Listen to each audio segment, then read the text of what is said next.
Ball and Chain Record Store by Ellyn Maybe.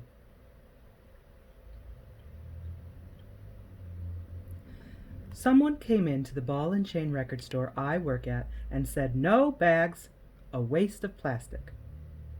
I said yes. "You must be a granola-eating, left-wing, dig gothic, postmodernist, watch a lot of Billy Jack movies, Arlo Guthrie type." He said yes. I smiled.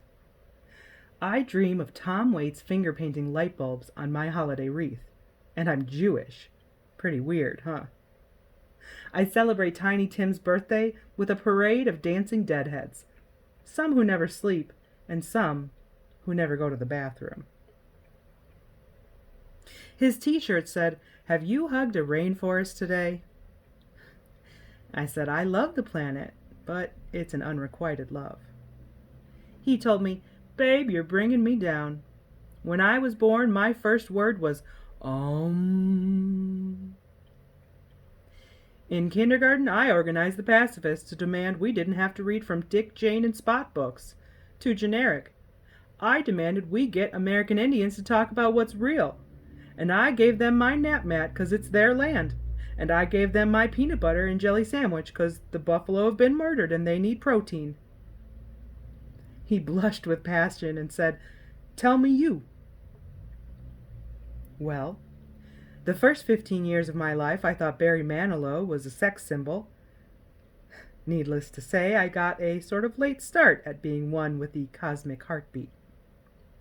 He gave me one of those looks like, I better get this girl some Jack Kerouac books to read fast before she suffers from the confusion of not knowing there's other existences besides the banal. I put my hands on my hips and squealed, "I read On the Road and the letters of Allen Ginsberg to Neil Cassidy and vice versa." He said, "On Monday, Wednesday, and Saturday, I'm a part-time Marxist." He took out a beanie, put it on his head, and began to chant. This definitely turned me on. All of a sudden, he began to sing the minimum wage worker's song. "The walls are full of faces, the mini-malls are full of neon, the bitter bite the hand that feeds them, the food is a mixture of bone, blood, and snails. Man is a cannibal." I said, "Wow, you are one of those guys who says right on and really means it. You probably only drink the milk of socially conscious cows who voted Crosby, Stills, Nash, and Young for president." He screamed, "Oh, chick, my life changed in 1962 when I realized the Constitution was written without women, blacks, Indians, and poor white men in mind. That was not okay. I became the Jackson Pollock of feminism. I threw paint of outrage everywhere. I was a man who identified with Billie Holiday and Ernest Hemingway. I was a traveler." So what brings you into this San Fernando Valley air-conditioned, intellectually malnourished record store with the Exactleys? We open at exactly 10. Close exactly at 10, no matter what our karma. Damn, it's so crass. You can't even rent the last waltz here. He said, "I'm in a competitive mantra makers bowling league. We have weavers, chess players, avant-garde stamp collectors, and Hell's Angels. Inventors all. We bowl whenever the fuck the spirit moves us. With any luck, we'll be playing the New Age Lawyer Used Car Salesman League again real soon." Hippies and New Age people are like the difference between Bob Dylan and Bob Hope. He smiled and said, "Do you want to bowl? We are definitely into strikes for the betterment of the worker. We need someone who looks like she could walk into the woods and find incense without getting poison ivy. You look like Van Morrison when you pout your lips.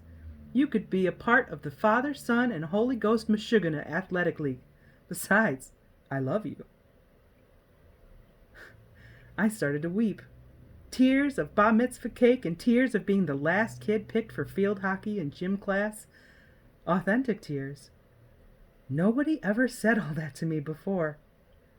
I guess I kind of do have a Van Morrison mouth. Why hadn't anybody ever noticed?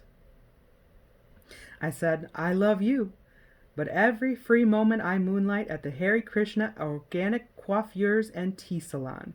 We use no chemicals, no dyes, no sprays, no combs, no brushes.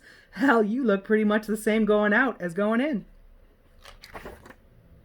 He said, what's a nice girl like you doing living in a Republican administration like this?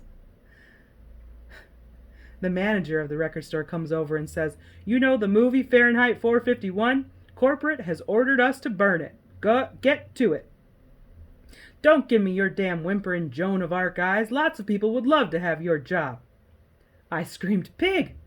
You are giving barnyard animals a bad name. Cops are pigs. Intolerants are pigs. Bigots are pigs. Everybody who does it and says they're just doing their job is a pig.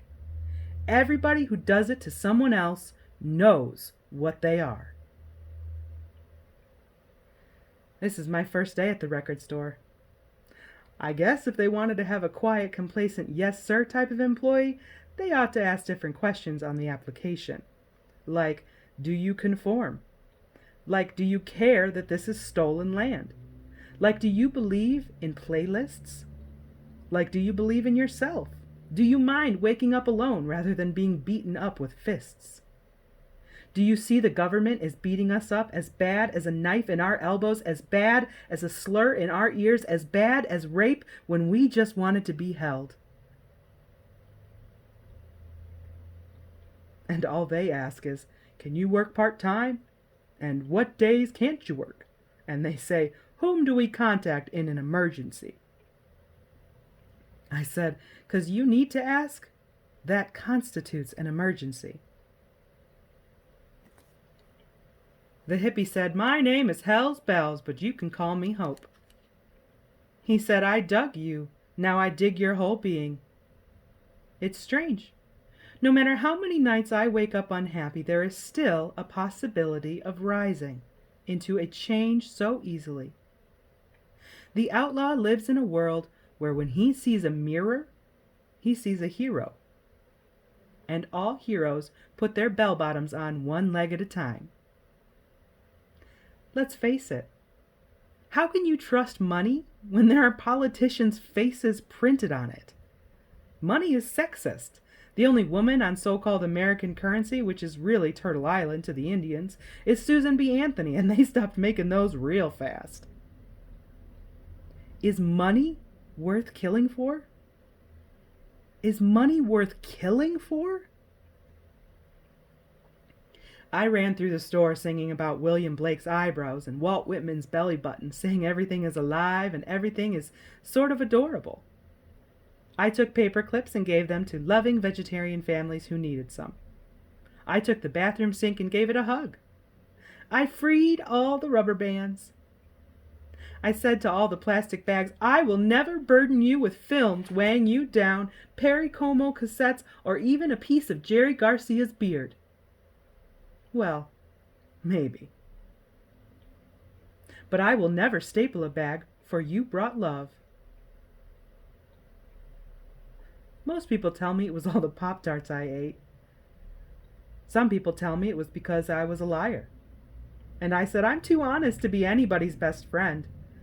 But at times, nobody believes this hippie ever came by.